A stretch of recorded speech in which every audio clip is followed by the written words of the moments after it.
Hi guys, selamat datang di my YouTube channel.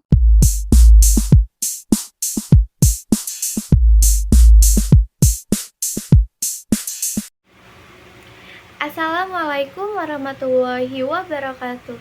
Hi everyone, my name is Yolanda Mutiara. I'm from Management Class 2 22 C with NPM 224111055. Jadi di sini saya akan membahas mengenai uji hipotesis yaitu materi 8. Jadi di sini kita akan membahas uji hipotesis dari materi 8. Pengertian uji hipotesis. Pengujian hipotesis adalah suatu prosedur yang dilakukan dengan tujuan memutuskan apakah menerima atau menolak hipotesis itu. Dalam pengujian hipotesis, keputusan yang dibuat mengandung ketidakpastian. Artinya, keputusan hias benar atau salah sehingga menimbulkan resiko. Besar kecilnya resiko dinyatakan dalam bentuk probabilitas. Pengujian hipotesis merupakan bagian terpenting dari statistik inferensi, yaitu statistik induktif.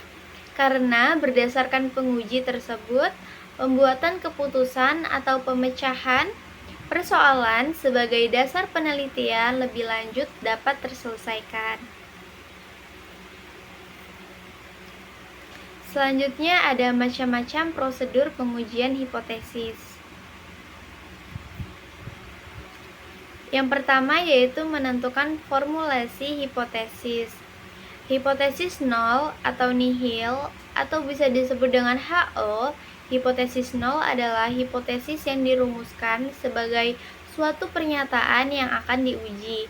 Hipotesis nol tidak memiliki perbedaan atau perbedaannya nol dengan hipotesis sebenarnya. Selanjutnya yaitu ada hipotesis alternatif atau tandingan, atau bisa kita sebut dengan H1 atau HA.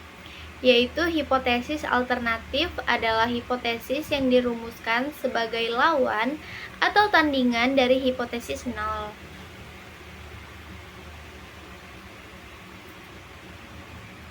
Selanjutnya yaitu menentukan taraf nyata atau bisa disebut dengan A. Apabila hipotesis nol atau HO diterima benar, maka hipotesis alternatif HA ditolak. Demikian pula sebaliknya, jika hipotesis alternatif diterima, maka hipotesis nol ditolak. Taraf nyata adalah besarnya batas toleransi dalam menerima kesalahan hasil hipotesis terhadap nilai parameternya, populasinya. Semakin tinggi taraf nyata yang digunakan, semakin tinggi pula penolakan hipotesis nol atau hipotesis yang diuji, padahal hipotesis nol benar.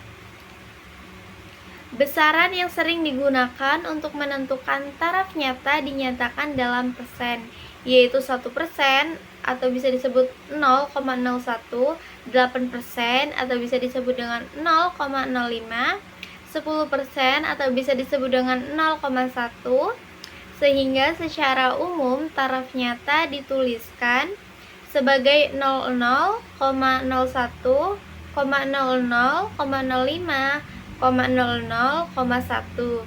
Besarnya nilai A menyebabkan risiko yang akan ditoleransi. Besarnya kesalahan tersebut disebut sebagai daerah kritis. Pengujian atau bisa disebut dengan critical region of a test atau daerah penolakan bisa kita sebut region of rejection. Pada pengujiannya misalnya distribusi normal T dan distribusi X, maka 2 nilainya itu sudah disediakan dalam bentuk tabel disebut nilai kritis. Yang ketiga yaitu untuk menentukan kriteria pengujian. Kriteria pengujian adalah bentuk pembuatan keputusan dalam menerima atau menolak hipotesis 0 HO dengan cara membandingkan nilai A tabel di distribusinya. Nilai kritis dengan nilai uji statistiknya sesuai dengan bentuk pengujiannya. Yang dimaksud dengan bentuk pengujiannya adalah sisi atau arah pengujian. Penerimaan HO terjadi jika nilai uji statistiknya lebih kecil atau lebih besar daripada nilai positif atau negatif dari tabel atau nilai uji statistik berada di luar nilai kritis.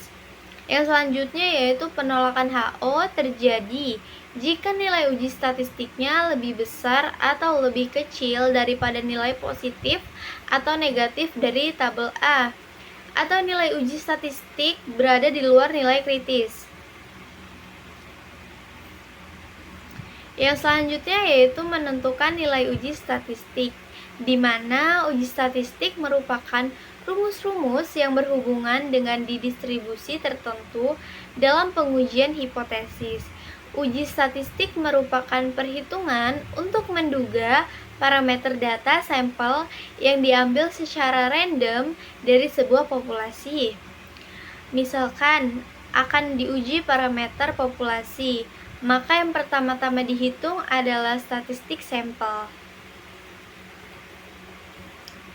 Yang kelima yaitu membuat kesimpulan.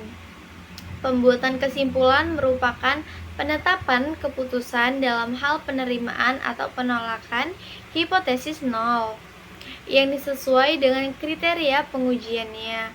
Pembuatan kesimpulan dilakukan setelah membandingkan nilai uji statistik dengan nilai tabel A atau nilai kritis. Penerimaan HO terjadi jika nilai uji statistik berada di luar nilai kritisnya. Selanjutnya yaitu penolakan HO terjadi jika nilai uji statistik berada di dalam nilai kritisnya.